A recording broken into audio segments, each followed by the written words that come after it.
Olá, eu sou Estela Miranda Batista e sou aluna do curso de Ciência da Computação na UFV Campus Florestal. Irei apresentar o trabalho intitulado CoMiner Modularização do Cálculo de Relevância Temática, que tem como autoria também Melissa Araújo e Fábio Trindade, além da orientação da professora Gláucia Braga.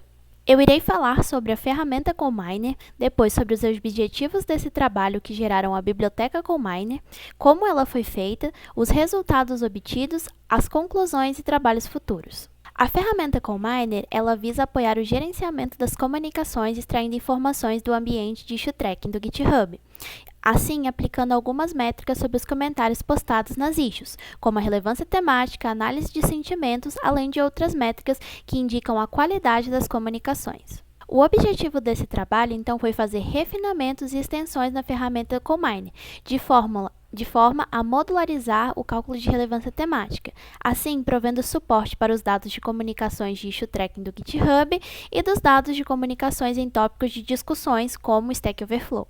A biblioteca CoMiner para cálculo de relevância temática, então, analisa os comentários postados no ambiente de issue tracking do GitHub e nos tópicos de discussões do Stack Overflow, por meio do cálculo de relevância temática que será apresentado mais à frente. Olá, meu nome é Melissa e agora eu vou falar sobre linguagem e as bibliotecas que nós utilizamos.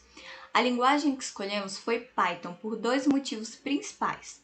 Primeiramente, ela utiliza de uma sintaxe mais simples, então ela é relativamente mais fácil de se programar.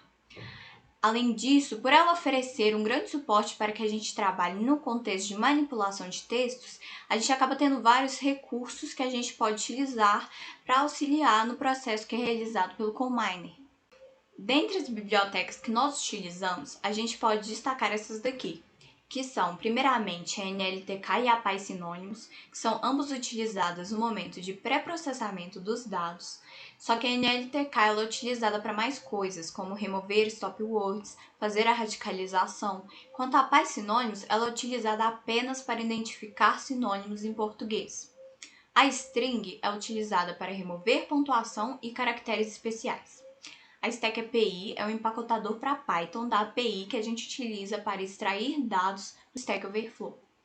A SOBEC vai identificar conceitos relevantes nos textos que a gente vai analisar. E aí, a NetworkX, a partir desses conceitos, vai gerar os grafos para que a gente possa utilizar para fazer o cálculo da relevância depois.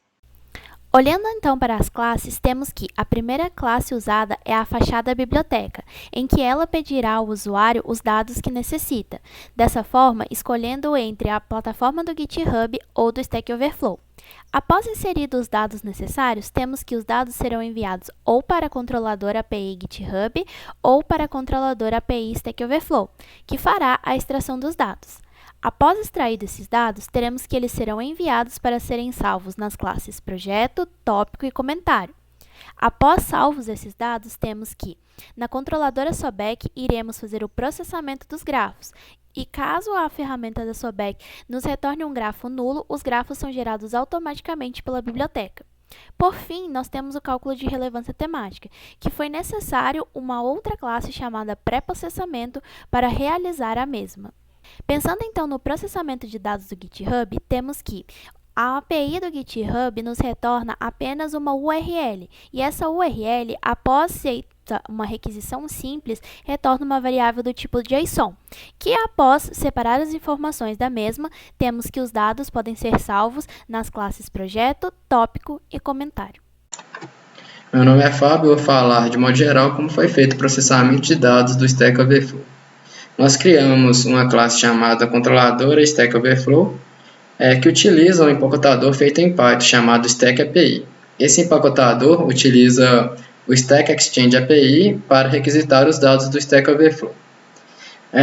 A Stack API facilita um pouco a implementação, visto que com apenas o ID é possível requisitar todos os dados da pergunta e todas as respostas referentes à pergunta.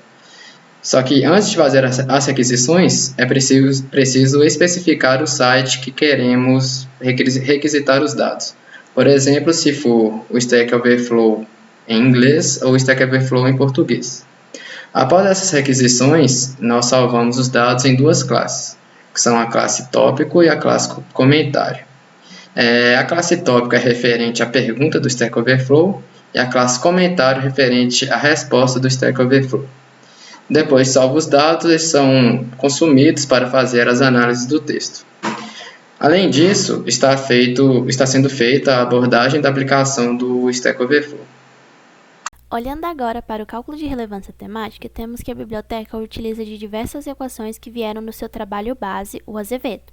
Sendo a primeira delas a relevância dos conceitos, em que nós fazemos a divisão da frequência dos conceitos no vértice equivalente sobre o vértice do comentário analisado.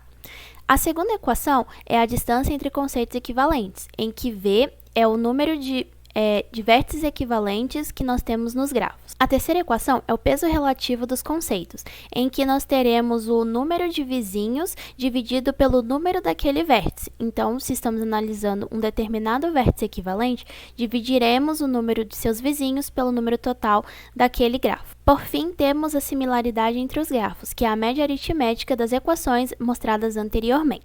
Chegamos então ao cálculo da relevância temática, que procura o maior valor entre as similaridades possíveis, sendo a primeira a similaridade do comentário com a issue, o segundo a similaridade do comentário com a discussão e o último com o comentário anterior, sendo esta uma melhoria feita em relação ao trabalho base, em que aqui não comparamos apenas com o comentário imediatamente anterior, mas sim comparamos com todos os comentários anteriores a ele.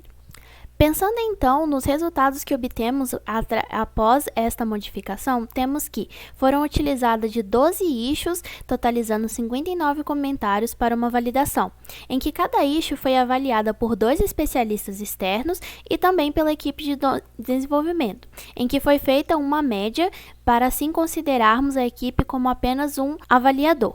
Temos então na tabela abaixo, a quarta coluna, ela se diz respeito ao modelo, que é a média das colunas anteriores, que formando assim um único valor.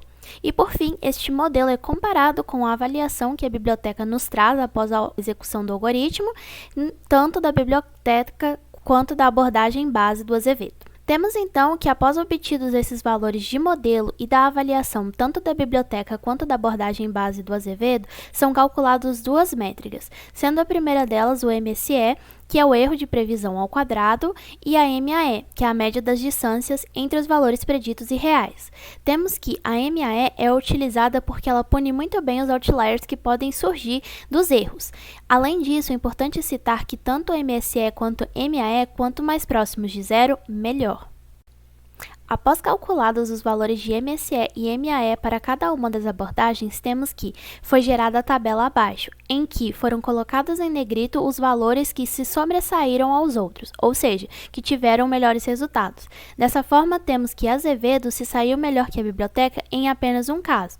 Isso pode ser visto através da média e mediana que foi extraído de ambos os casos, em que a média de MSE da biblioteca foi de 1,01, enquanto a de Azevedo foi de 3,15.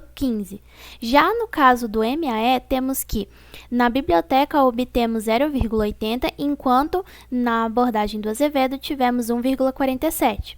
Temos que as medianas refletiram muito bem esses resultados, de formas que elas não se alteraram tanto. Chegando às conclusões, temos que a biblioteca CalMiner para o cálculo de relevância temática se mostrou mais apropriada para o ambiente de issue tracking em comparação com o trabalho do Azevedo. Isso porque, segundo a métrica do MSE, tivemos 67% na média e 75% na mediana menos erro do que na abordagem de Azevedo, e no caso da métrica do MAE, tivemos 45% na média e 50% na mediana a menos de erro. Como trabalhos futuros, esperamos utilizar essa biblioteca para avaliar a influência da relevância temática nas discussões entre a equipe e outras questões do ambiente de desenvolvimento, como a diversidade de gênero, a produtividade, o tempo de resolução de issues, entre outros fatores. Essas são nossas referências bibliográficas e a equipe CalMiner agradece sua atenção.